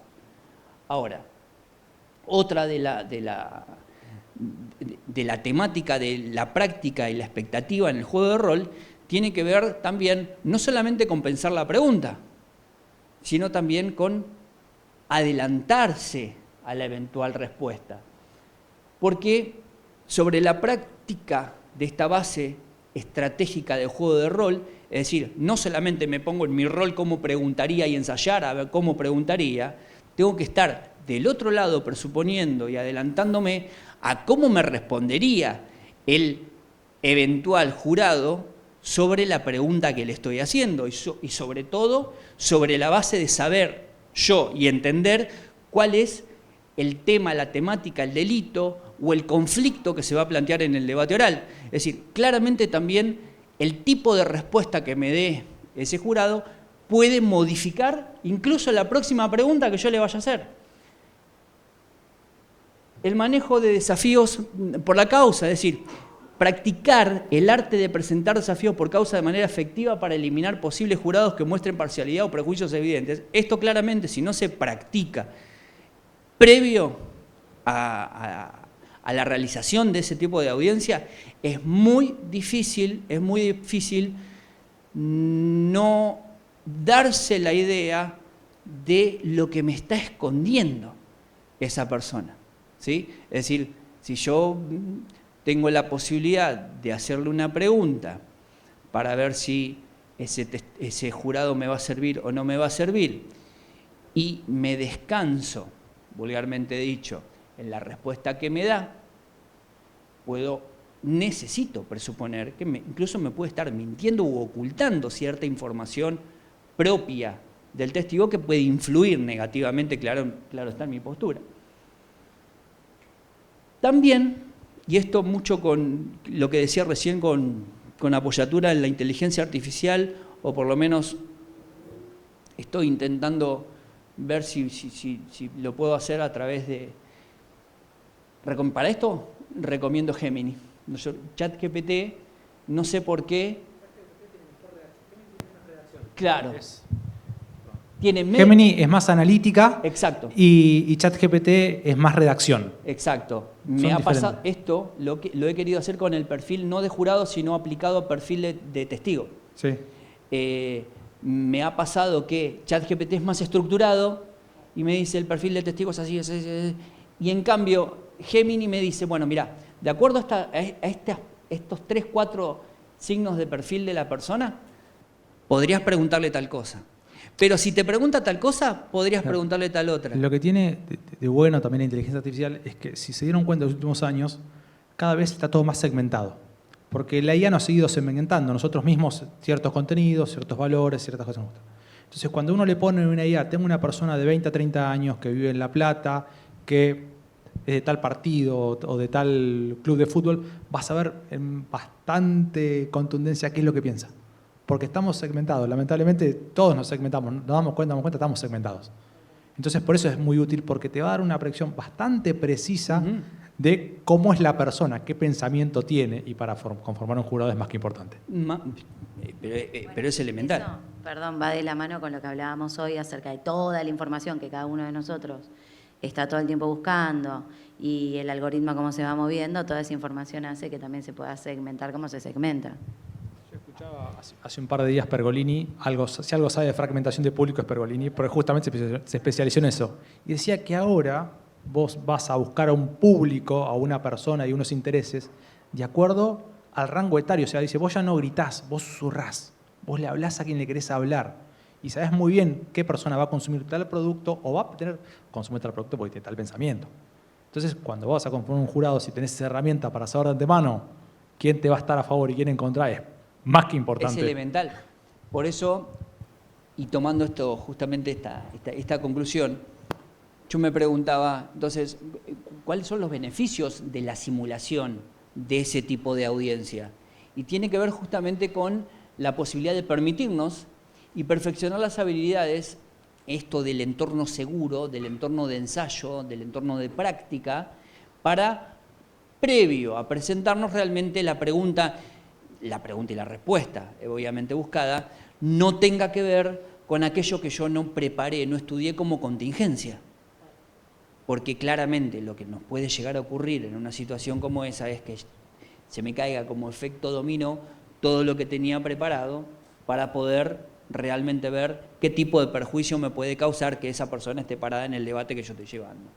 Ahora, otra de las cuestiones que también nos va a permitir este ensayo previo es la identificación de los desafíos potenciales. Esto que estoy hablando de la posibilidad de que en el momento de la respuesta no practicada también tenga la posibilidad previa de reacomodar o reencauzar el sentido de ser del cuestionario para el jurado. Ni hablar, esto aplicado también a los testigos y a los clientes y al imputado mismo, para preparar su declaración. Esto mejora claramente la estrategia de la selección de jurados. Esto que cuando lo pensaba y lo escribía decía, esto es lo que nos va a brindar o nos puede permitir, y con la apoyatura de la inteligencia artificial, experimentar con distintos enfoques y estrategias, no solamente cuando le pido el perfil de un testigo para que me dé posibles análisis de estrategia, de abordaje de preguntas, sean abiertas o cerradas, independientemente del tipo de interrogatorio que estemos haciendo, en esta etapa de la selección también esto lo que me puede permitir es determinar de determinada clase de preguntas para conseguir cuál objetivo, incluso proyectar y presentar preguntarle a la inteligencia artificial cuál es la más efectiva posible si el resultado que yo busco es este. ¿Sí? Ahí está. Esto lo que nos va a permitir es tener una promoción de conciencia sobre los prejuicios que puedo tener en mi trabajo profesional o en mi ejercicio profesional si esto realmente no es practicado previamente en este entorno seguro de juego de rol. Ahora, en nuestro sistema, como les decía hoy, adversarial, en la etapa, en las distintas etapas del proceso penal, también las herramientas pedagógicas de entorno seguro de juego de rol, que aclaro algo que lo aclaré en una charla anterior y creo que todavía acá no lo dije, muchas veces se parte del falso preconcepto de que el juego de rol o el roleplay se asimila a técnicas de teatralización. Las técnicas de teatralización son una ayuda interdisciplinaria como herramienta que me puede ayudar a mejorar la oratoria, mejorar la postura, mejorar quizás, ahora lo vamos a ver, la gestión de la presión que uno puede tener para poder o hablar en público o hablar a un jurado, o dirigirse a un juez, o preparar una audiencia, o hablar con el colega, o aún atender al cliente en una primera entrevista sobre determinado caso en particular y en nuestra temática donde, che, mirá lo que me está diciendo, que mató a este tipo de tal y cual manera. ¿Qué hago? En una comisaría donde es tu primera entrevista. ¿Dónde tenés tu primera entrevista? Bueno, que eso bueno, fue chocante cuando lo dije la otra vez, cuando me preguntaron, che, ¿cómo fue tu primera entrevista? Mi primera entrevista fue con una reja de por medio. Porque mi primer cliente lo atendí en una comisaría. Claro. Y sí, obvio, es chocante. Si en ese momento yo hubiese sabido todas estas cosas hace 19 años, quizás claramente hubiese tenido otro tipo de entrevista que como la que tuve en ese día, que me fui, no dormí ese día, le contaba, no sabes lo que me pasó. ¿Sí? En las distintas etapas del proceso, sí, hay algo que tenemos que tener presente, como les decía hace un ratito, que si la búsqueda hoy de que el código de procedimiento sea mucho más oral, que aquellos que todavía quizás no se hayan metido de lleno, sobre todo en lo penal, los desilusiono, es más escrito que oral, aunque pretenda ser demasiado oral, sí existen una serie de audiencias, ni hablar que la preliminar del juicio, de la importancia que requiere ese tipo de audiencia y la preparación de ese tipo de audiencia, pero en el proceso penal tenemos muchas audiencias, sea la del 168 bis, cuando tenemos que establecer sobre la base de la discusión de si procede o no procede determinada medida cautelar o determinada medida de coerción, donde el código nos dice que tenemos 15 minutos, bueno, pues esa audiencia hay que prepararla.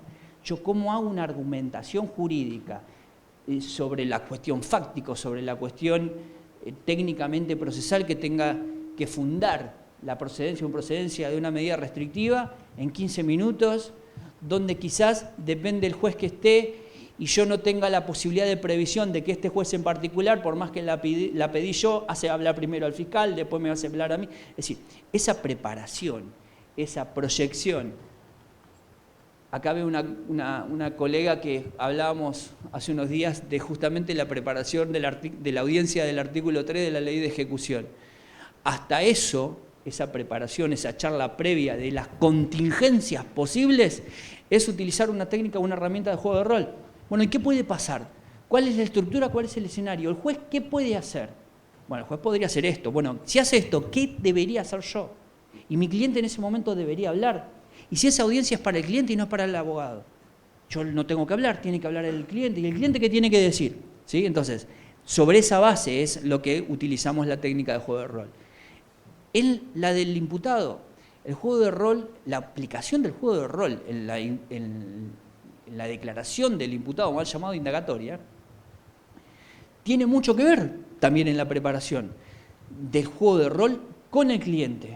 Es decir, no es, bueno, mira macho, te están imputando esto, tenés que declarar esto, esto y esto, o, como quiero decir mi verdad, sí, sí, tu verdad pero adaptado a esto. Disimular la realidad. Existe la verdad. Claro, y la verdad. Por eso el cliente no miente, a veces disimula la realidad, claro, que son dos cosas distintas. Pero eso es incluso esa entrevista con el cliente imputado en la causa, al momento de preparar su audiencia de defensa, ¿sí? La declaración para poder defenderse como acto material de defensa, que es la declaración del imputado, es imposible que esa audiencia se pueda desarrollar si mi cliente o nuestro cliente o la persona que estamos asesorando para que declare o no declare no comprende las vicisitudes de esa audiencia. Porque claramente la composición de la preparación estratégica de la audiencia, de la declaración del imputado, es incluso que el cliente sepa, si no es habitual, reiterante como le gusta decir a alguno, o reincidente, no tiene la menor idea a dónde va a ir a parar, ni quién le toma la audiencia, ni quiénes van a estar en esa sala de audiencia. Entonces, la preparación previa o el ejercicio de juego de rol previo también tiene que ser con eso. Bueno, quédate tranquila, va a estar sentado acá fulanito, va a estar sentado acá menganito, mirá, yo voy a estar técnicamente atrás tuyo, no me podés mirar. Eso claramente es un juego de rol. Es un juego de rol, es crear un escenario ficticio de preparación para tranquilidad de la persona que tiene que asumir ese rol. Lo mismo sucedería o aplicaríamos los mismos principios en una audiencia de testigos, ni hablar que en la audiencia para mejorar los recursos.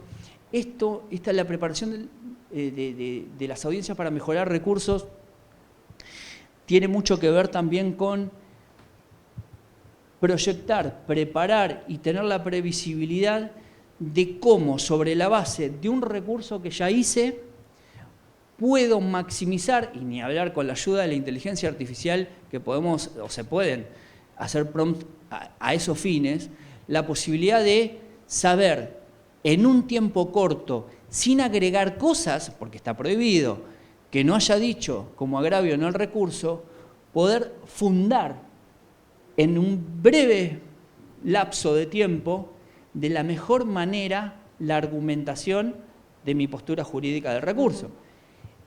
Pero eso va a tener que ver mucho también con presuponer quién está del otro lado. Qué tipo de juez, qué tipo de cámara, qué tipo de recurso, si es lo mismo el mejoramiento de recurso en la Cámara Departamental de La Plata que el mejoramiento de recurso en una audiencia de casación o que el mejoramiento de recurso quizás incluso en la Cámara Federal. ¿Sí? Tienen todas instancias distintas que claramente esa falta de preparación nos va a llevar a, por lo menos no lo querido, no digo un fracaso, porque por ahí hasta la podemos pegar de pura casualidad, pero sí por lo menos tenemos menos, empieza a bajar la probabilidad de éxito. El proceso de flagrancia o la aplicación de los juegos de rol o las técnicas o las estrategias en el juego de rol, en los procesos de flagrancia, me parece que es el momento donde más uno tiene menos tiempo para prepararlo. Claro. Porque en el proceso de flagrancia nos suele pasar, y a ver, composición de lugar, agarran a una persona en flagrancia, las audiencias son mañana, y en una audiencia en donde la ley las denomina multipropósito, en una audiencia donde el imputado le tengo que explicar que puede o no declarar y asesorarlo de qué manera debería declarar o no declarar, le tengo que explicar, bueno, y también puede pasar que ya arreglemos esto, y esto, y esto, y esto, y esto. Mirá que el fiscal nos puede pedir, o ya nos ofrece un abreviado, bueno, pero ¿cuánto? Y si tanto... Si uno no hace esa técnica de preparación justamente para un proceso de flagrancia, uno cuando le toca un caso de flagrancia automáticamente se viste de enfermero emergencista, porque es muy probable que uno tenga que salir corriendo verdaderamente a ver o a preparar de qué manera, si estratégicamente conviene esperar que nos declare, esperamos a la próxima audiencia, llegamos en el proceso de flagrancia a la audiencia de finalización o lo que fuera, pero en definitiva también adquiere una rapidez esta capacitación en técnicas de roleplay para la preparación de los procesos de flagrancia. Otra cuestión, y no menos importante, aunque muchas veces tiradas a menos, las audiencias de mediación penal, para evitar cierta clase de conflicto o de conflictiva, nos lleva a también utilizar técnicas de juego de rol o técnicas de roleplay en el análisis de lo que puede ocurrir en una audiencia de mediación penal, donde ya quien nos modera, un mediador penal, dentro de la Secretaría de Mediación, pero donde prácticamente la cuestión se resuelve no en la instancia de mediación, sino en el pasillito de afuera, que tenemos que conversar todos de costadito porque tiene 50 centímetros ese pasillito, y hablamos todos así de costadito. Y la gran mayoría de las audiencias de mediación se resuelven afuera. Bueno, doctor, ¿qué vamos a hacer? ¿Qué venimos a buscar? Claro. Sí, hay algunas claramente que van al fracaso, pero la no previsibilidad de lo que pueda llegar a ocurrir, de lo que yo puedo llegar a ofertar, de lo que me pueden contraofertar para poder resolver, claramente puede resultar en un fracaso incluso de ese tipo de audiencias. ¿Cómo estas técnicas pueden fortalecer el ejercicio profesional de la abogacía en la era de la innovación digital? La práctica de la técnica de juego de rol a través del acceso remoto y la flexibilidad. Esto incluso me permite, gracias a este avance fenomenológico que hubo veloz desde el post-pandemia hasta acá, nos permite incluso generar entornos de acceso remoto para poder establecer simulaciones de audiencias virtuales, es decir, preparación de juegos de roles, preparación de simulaciones de debates, que es lo que solemos hacer mucho en la facultad, donde también molestamos al doctor Anillo para que nos haga de juez. Esto del acceso remoto y la flexibilidad también nos permite incluso tener la posibilidad en el 1 a 1 de practicar, de consultar, de asesorar y de preparar, asumiendo el rol con otro colega en la posibilidad de desarrollar una audiencia particular del proceso penal. Esto del realismo aumentado lo puse, creo que hasta como una expectativa, en la posibilidad, desconozco cómo se llaman los anteojitos estos nuevos. ¿Realidad virtual? Sí, la realidad virtual sobre la base del realismo aumentado, pero los anteojitos de los iPhone, esto que hace 15 días sí, andaban todos con el anteojito sí. que... Sí, Provision. Los Provision, bueno. Buscando, investigando un poco. Hay un tema ahí. Recontra. Hay un tema ético también. No, pero... O sea, imagínate si vos entrás a la audiencia con unos Provision donde te baja toda la jurisprudencia y yo estoy así. No me refería a eso, digo, la posibilidad de uno No, pero digo para plantearlo, porque tranquilamente se puede. Pero eso hacer. tiene que ver con, bueno, lo decía en la otra charla, no sé si acá puse perdonen la antigüedad, filmina, le digo yo a esto. Filmina. No se llama filmina, pero no sé cómo se le dice lo de PowerPoint. Para placa, mí filmina. Diapositiva. No, diapositiva. Bueno, sí, diapositiva. Yo pensaba en los anteojitos esos o en la realidad virtual, sí, para en el juego de rol presuponer la posibilidad, por ejemplo esto, de hasta incluso diría el desplazamiento en entornos de hecho, bueno, voy a ir a hacer un juicio oral en determinado lugar o determinada audiencia, o bueno, quizás hasta esto, que Vicky me dijera, che Gastón, mirá, la charla de mañana la tenés que dar en el auditorio, vas a tener que estar parado con un micrófono hablando así, tratando de no dar la espalda, porque vos siempre das la espalda, ahí es cierto. Bueno, ¿qué tendría que haber hecho ayer? Gafas. Practicarlo.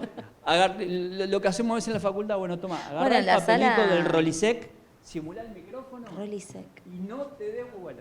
Esa preparación son técnicas de En juego de rol. el aula de simulacro de audiencias en la Facu, ya lo están haciendo con... Sí, lo vi.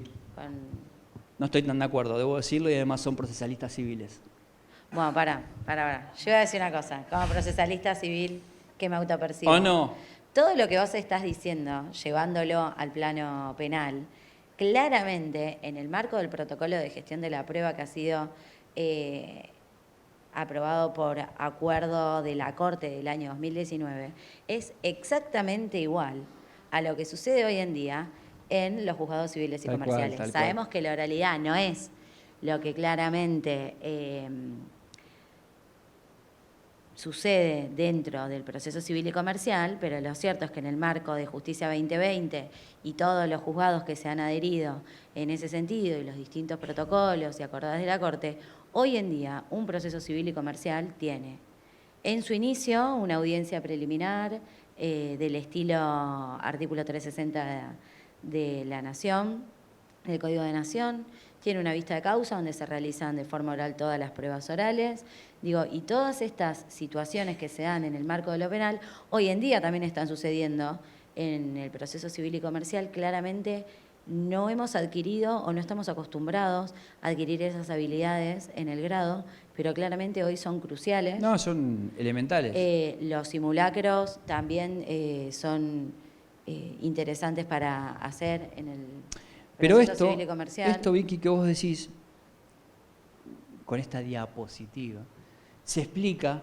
justamente esto, en el análisis de los datos y la retroalimentación personalizada. Total. Es decir, yo no sé si lo que estoy haciendo lo estoy haciendo bien, ¿sí? Desde el punto de vista de la inteligencia artificial, desde el compañero en el estudio, desde el colega, o desde quien realmente me haga el aguante en esa preparación. Sí, Si realmente no sé si lo estoy haciendo bien. obvio. Porque una cosa es prepararlo creyendo que se lo está haciendo bien, y otra cosa muy distinta es tener el feedback de poder comprender si realmente lo estoy haciendo bien. Preparación de charla en el auditorio. Che, no les doy, le están dando la espalda, ¿no? Estoy bien así. ¿Sí? No, le está dando la espalda. Bueno, Toda bueno, claro, la preparación. ¿Sí? Si no tenés ese feedback, que es lo que también, por lo menos me está ocurriendo a mí cuando utilizo a mi compañero virtual, inteligencia artificial, donde justamente vos decías recién, bueno, tengo un párrafo, pero no sé si, tengo un escrito, pero no sé si realmente Sí, te convence. Si te me gusta, convence. le falta algo. análisis de datos y retroalimentación personalizada. Es la única manera de, por lo menos, ver si desde el otro lado tengo la posibilidad de que me digan, y cambiaría esto como opinión. Bueno, no, me gusta la mía, voy con la mía. Obvio. ¿Sí? Ahora, esto que hablaba hoy de la teatralidad, que no estoy tan de acuerdo, tampoco en desacuerdo, digamos, estoy como ahí. La colaboración interdisciplinaria en la preparación del juego de rol no solamente tiene que ver con esto de cómo me desplazo, cómo hablo, cómo imposto la voz, si hablo más fuerte, más despacio, sino que también tiene que ver hoy con una apertura, además de la cuestión de la IA y el uso de las nuevas tecnologías, tiene mucho también que ver con no asumir que podemos saber cosas que realmente no sabemos, y tiene que ver con que si yo tengo que simular o preparar o ensayar un tipo de audiencia donde tengo que analizar ciertos parámetros, lenguaje no verbal, análisis del estrés, o ciertas cuestiones que tengan que ver, no les hablo de la película esa Light to Me, que era la de la lectura de los micro movimientos corporales, porque eso no existe, eso es show, pero sí por lo menos la posibilidad de, en la creación de perfiles, independientemente de tener un chat GPT o alguna inteligencia artificial, la interdisciplinariedad en la colaboración, me refiero por ejemplo hoy a tener la posibilidad de tener un perito psicólogo que te pueda establecer la posibilidad de un perfil, la posibilidad de encarar un tipo de declaración en función de lo que realmente estás necesitando de una audiencia, por ejemplo, en la instancia de ejecución, donde el juez, para poder elaborar un dictamen, una resolución, donde va a determinar si le otorga a determinada persona algún tipo de beneficio de la ley de ejecución, el juez sobre qué se basa, e incluso obligado por el Código Penal a no poder resolver, poder alejarse con una opinión fundada, pero necesitar de los informes del servicio penitenciario los efectos de tal cosa. Y ese informe técnico criminológico, ¿de qué se compone? De un parámetro social, de un parámetro psicológico, de un parámetro educacional, de un parámetro tal. Entonces, si al juez se lo asesora para poder mantener o para poder dar una mejor resolución, si yo soy el que lo está pidiendo, ese tipo de beneficio, es muy probable que también al momento de poder preparar la audiencia del artículo 3 de la ley de ejecución, o aún el mismo escrito, en la posibilidad, bueno, mira, mi cliente tiene este problema, traigo un psicólogo, traigo un asistente social, un cuerpo de peritos que me permita, en definitiva, hacer en un ensayo previo, en un entorno seguro, una preparación posible de ensayo y error de ese pedido en particular.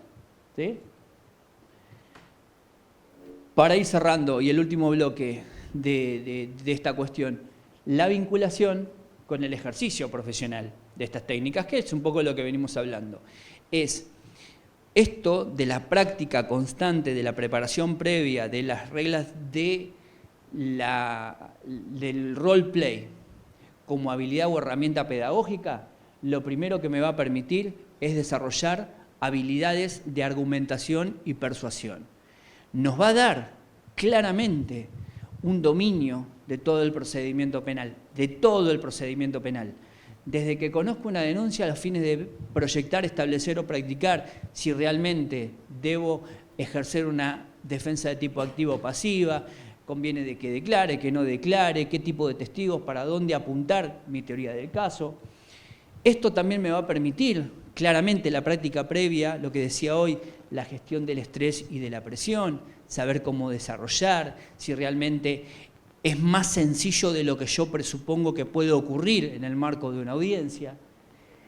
Esto que es muy importante, lo hablábamos al cerrar la otra charla, la ética y el profesionalismo, es decir, esto del ensayo con el cliente o con los testigos sobre todo, en la preparación. Bueno, y si yo digo que realmente lo vi cuando no lo vi, y me conviene, son cuestiones que también se tienen que preparar, se tienen que ensayar para justamente aclararle al testigo que no se crea de piola, que no va a pasar al fiscal o que no va a pasar al particular damnificado, o si estuviéramos en la otra vereda, no nos va a pasar si no se prepara, no actuamos nosotros preparando a ese interviniente en un proceso penal en cualquiera de sus audiencias con ética y con profesionalismo. Como reflexión final,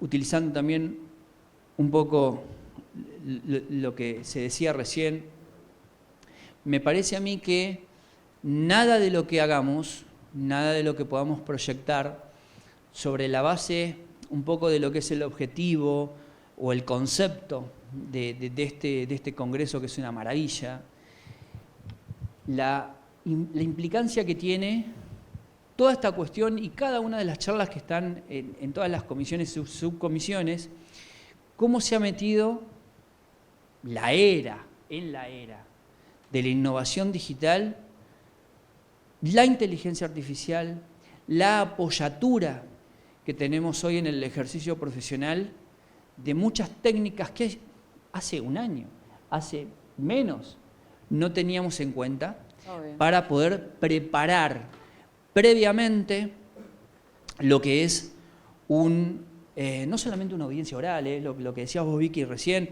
en la otra charla lo hablábamos sobre la base de ejercicio profesional, esta utilización de estas técnicas multifuero, es decir, la preparación para lo laboral. Que la inteligencia artificial es transversal. Pero las instancias de familia incluso, donde vos tenés que preparar incluso, Nosotros, a ver, fíjense esta dicotomía que muchas veces me ha pasado, no sé si Feli te ha pasado, yo detesto las cámaras Gesell, pero las detesto desde el punto de vista de la revictimización que existe para con la criatura que va a la cámara Gesell, donde previo a la criatura tener que declarar en la cámara Gesell, en una cámara Gesell que no es, si no muchos conocen lo que es la cámara Gesell de la Departamental La Plata, creo que es más bonito, es más Disney, el tren fantasma. Es realmente lúgubre, lúgubre, triste. Esa criatura previo tiene que pasar por quizás 8.500 manos, contarle a la mamá, digo criatura porque estoy suponiendo que todos saben la edad necesaria para declarar en cámara Gesell, por el tipo de delito que fuera, o que normalmente es, que esa criatura quizás tuvo que contarlo acá, tuvo que contarlo en el colegio, tuvo que contarlo en la DDI cuando le hicieron el protocolo de abuso sexual, tuvo que contarlo a los psicólogos del Foro de Responsabilidad Penal Juvenil que van a determinar si está en condiciones o no de prestar declaración. Con ese mismo psicólogo lo ven en una salita contigua esperando que pase el imputado, si es que viene el imputado con el defensor, y explicarle lo que va a hacer. Entonces, yo creo que todo este tipo de preparación, no solamente a nosotros los litigantes o quienes intervenimos quizás muchas veces de este lado del mostrador, sino que también, y esto es una crítica quizás para el afuera, me parece que toda esta cuestión también tiene que empezar a instalarse, esto de las técnicas, de las preparaciones previas como a nivel estratégico, de técnica de juego de rol para proyección en audiencias o de proceso penal o en cualquier otro proceso, tiene que ser sobre la base de una capacitación constante y sonante, no solamente en el ámbito del Colegio de la Abogacía, que es como lo que estamos haciendo y siempre somos pioneros en esto, hay que decirlo, sí, para que después nos empiecen a copiar desde el Colegio de la Magistratura, desde el Ministerio Público Fiscal. Creo que si todos ponemos, y esta es el cierre de la reflexión, creo que si todos ponemos un poquitito de empeño en que la preparación previa es necesaria y no creerse que somos nosotros los que dirigimos a la inteligencia artificial en lo que nos tiene que decir qué hacer, sino que nos apoyamos en lo que la inteligencia artificial hoy nos puede, como agentes muchas veces de verificación de lo que la inteligencia artificial nos puede dar. Creo que desde ese punto de vista, este ensayo y error previo, en un entorno seguro, en un escenario de simulación previa de ejercicio profesional, claramente va a dar muchos mayores éxitos en la instancia del vivo del ejercicio profesional que si no estuviéramos tan preparados. Termino. Muchas gracias. Bueno, creo que está claro. Séntate, te invitamos a nuestro living. Creo que está claro que yo te escuchaba hablar y pensaba que, bueno, los dos damos prácticas profesionales, vos penales y yo civiles y comerciales, pero además de simulación, además de preparación, creo que el último parcial es prompteo, ¿no? Que deberíamos ya... Yo creo que sí. Agentes de prompteo seremos. Bueno, ¿alguien tiene alguna pregunta, alguna inquietud, algo que quieran compartir a modo de reflexión? Sí. Bueno, ¿qué es la cámara Gesell? La cámara Gesell es una instancia cuidada donde en el 102 bis del Código de Procedimiento Penal se establece que puedan declarar en esa modalidad sobre la base de una prueba que es considerada a priori irreproducible menores de edad, ¿sí? Donde la gran mayoría de las veces son víctimas de delitos donde lo que se busca es un concepto de irrepetibilidad de ese acto, buscando sobre la base de la no revictimización de la persona que está declarando, y gráficamente la cámara Gesell es, muchos antes se imaginaban que la cámara Gesell es como son los reconocimientos en rueda de la DDI a través de un vidrio espejado, nada que ver. La cámara Gesell, por lo menos la que tenemos nosotros acá en el tren fantasma de la Departamental La Plata, es con 2 habitaciones, donde en una habitación hay un televisor gigante, un operador del sistema que graba, una habitación continua con camaritas escondidas, creo que son 4, y con micrófonos escondidos, donde en esa habitación hay plantitas que tapan la camarita, hay hojitas para dibujar, y en ese lugar están solamente un psicólogo o un profesional del Foro de Responsabilidad Penal Juvenil asistiendo o haciendo las preguntas o el interrogatorio de preguntas que las partes quisieran hacer, pero no se pueden hacer directamente, sino que se instrumentan a través de un psicólogo, ¿sí? El psicólogo y el menor están en ese lugar, se los filma y se los graba, para que después eso que surja de ahí, esa declaración, pueda ser reproducida el día de mañana, utilizada, transcripta o reproducida el día de mañana para que esa víctima o ese menor no tengan que volver a declarar.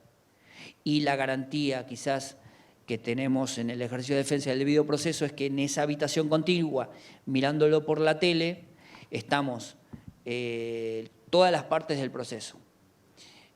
El fiscal, normalmente asistido por una secretaría, el juez de garantías, el defensor, el imputado puede o no puede estar, pero estamos todos dando fe, viendo en vivo y en directo. ¿Y por qué es necesario verlo en vivo y en directo? Por la posibilidad de hacer repreguntas, ¿sí? Repreguntas que se hacen, el psicólogo sale, le dice a la criatura, ahora vengo, dame un segundito, viene, che, y le quieren preguntar algo más, sí, quisiéramos preguntarle tal cosa. Bueno, veo cómo se lo puedo preguntar. Ese es el concepto de cámara Gesell. Se levanta un acta de esa audiencia y eso queda grabado para poder ser reproducido el día de mañana en un debate oral. ¿Alguna consulta o pregunta más? Bueno, entonces hasta aquí hemos llegado. Muchísimas gracias, Gastón y Nicolás, por haber formado parte de esta comisión, junto con la subcomisión de ayer a la tarde, donde nos acompañaron los doctores Andreucci, Batista y Pieszczorowski. Vamos a terminar las conclusiones, así a las tardes las podemos exponer. Muchísimas gracias por habernos acompañado estos 2 días y bueno, esperamos seguir profundizando en este camino, sobre todo lo relacionado a la inteligencia artificial aplicada al ejercicio profesional. Muchas gracias.